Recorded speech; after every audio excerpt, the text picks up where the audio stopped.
அப்பதான் உன் கூட நான் வாழ்வேன். இப்ப 2 பேரும் சேர்ந்து வாழ்றீங்களா? இல்ல பிரிஞ்சு தான் சார் இருக்கோம். பிரிஞ்சு தான் இருக்கீங்க. இந்த வரது.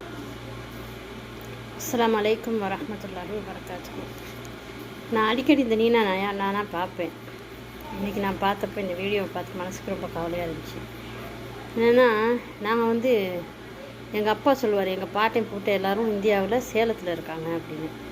நான் அடிக்கடி சொல்லியிருக்கேன் சின்ன வயசில், சேலத்துக்கு போவோம்ப்பா, இந்தியாவில் போயிட்டு இருப்போம்ப்பா அப்படின்னு. எங்கள் அப்பா சொன்ன ஒரு வார்த்தை என்ன தெரியுமா? இந்தியாவில் பொம்பளை பிள்ளைங்களை கூப்பிட்டு போயிட்டு வாழவே முடியாது, அரசனே இருந்தாலும் ஆண்டியாக தான் ஆகுவான். ஏன்னா அங்கெல்லாம் பிள்ளைங்களை கட்டி கொடுக்குறதுக்கு ரொம்ப சீதனம் கேட்பாங்க.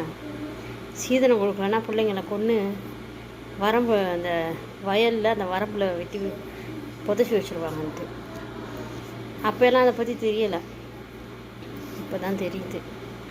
மனசுக்கு ரொம்ப கவலையாக இருக்குது. இன்னமும் இப்படியெல்லாம் நடக்குதா?